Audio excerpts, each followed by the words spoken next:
All right, so let's take a look at converting Cartesian equations or rectangular equations into polar.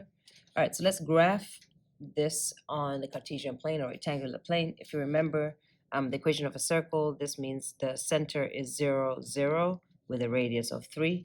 So the center is 0, 0, radius of 3. So right there, right there, right there, and right there. So circle with a radius of 3. So remember, we're going from Cartesian to polar. So we already know how to do it in the Cartesian plane. Let's see how we do it in polar. So we need to write this in polar form. So remember, polar form is in r and theta. So eliminate x and y from the equations and introduce r and theta. R is the new y. R is the new y equals in polar form. Therefore, always solve for r. All right, so I have x squared, and we know from the previous videos that x is equal to r cosine theta.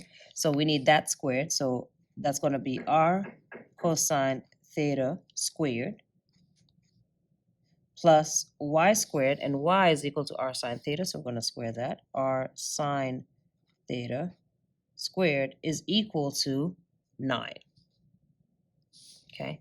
All right, so this is what we have. So let's go ahead and square it out. So this is going to be r squared cosine squared plus r squared sine squared equals 9. All right, what do I have? What do I see that I have in both? Because since I'm trying to solve for r, I'm going to take out r. And so what's common? So I'm going to factor it out. What's common? R squared is common in both. So I'm going to take out r squared. What's that going to leave? Cosine squared theta here plus sine squared theta there, right? So when I take r squared, and when I distribute it back in, I should get this. So if I multiply this, I get that. If I multiply this, I get that. All right, equals 9. All right, from our trig identities, cosine squared plus sine squared squared theta is equal to what? 1. So this is r squared times 1 is equal to 9.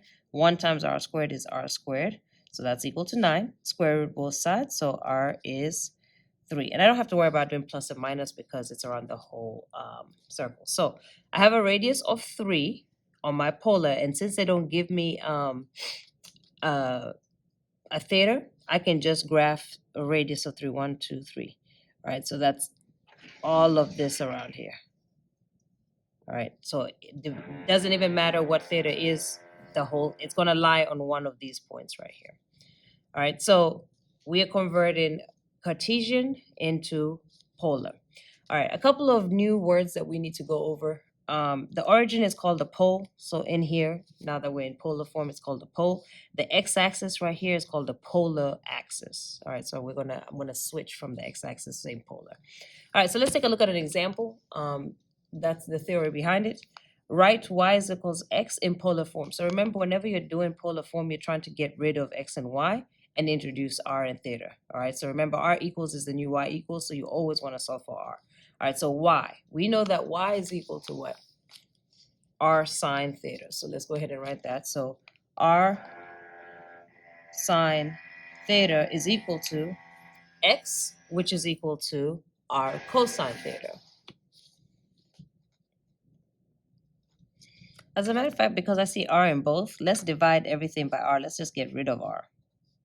All right, when I divide by r, this is going to cross out, leaving sine theta is equal to cosine theta.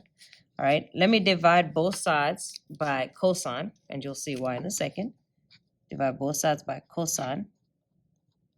All right, this cosine divided by cosine is going to give you what? 1. And then what sine over cosine? That's going to be tan.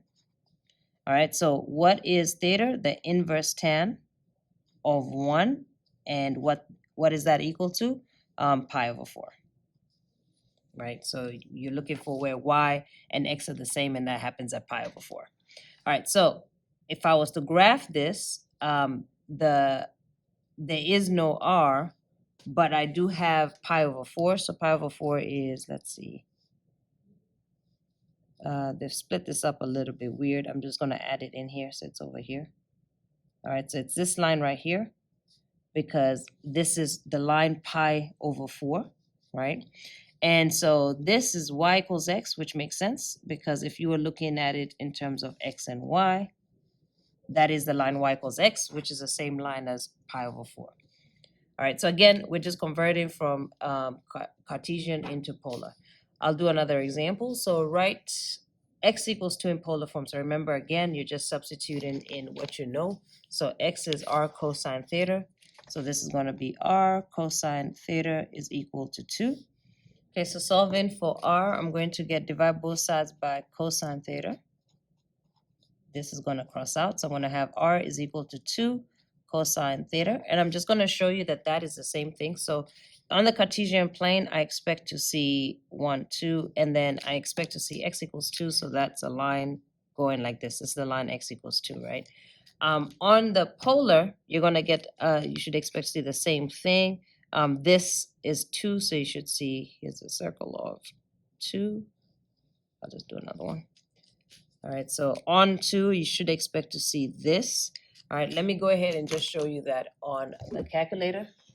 All right, so that is r equals 2 over cosine theta, and you can see that it's a straight line that starts at 2, okay?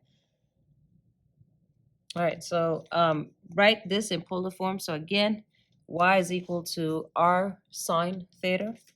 So r sine theta equals 3. Then x is equal to r cosine theta plus 2. So all you're doing is doing some substitution, then you're just going to do some solving. I'm going to take everything. As a matter of fact, first I'm going to multiply this in. Okay, so this is going to be r sine theta equals 3r cosine theta plus 2. And because I'm trying to solve for r, I'm going to take this to the other side so that I can factor it out. So this is going to become negative. So I have r sine theta minus 3r cosine theta equals 2. All right, now that I have that, I can take out r since it's in both. So r, and then what's left once I take out r in this first one? Sine minus the 3, and then r came outside or was factored out. Cosine theta equals 2. So if I want to solve for r, I just need to divide both sides by this. So r is equal to 2 divided by this whole thing.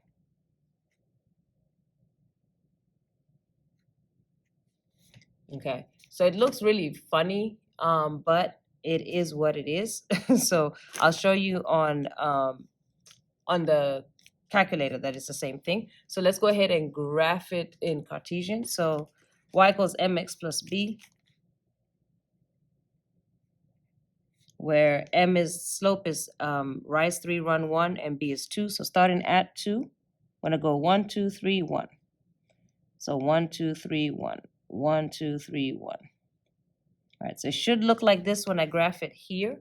All right, so we're going to put it in the calculator. So putting it in the calculator, you can see I put that in the calculator, and here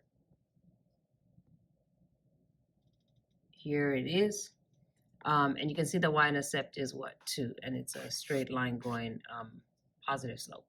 All right, so again, you can see that it goes through the point 2, and it's a positive slope. So go ahead and graph that there.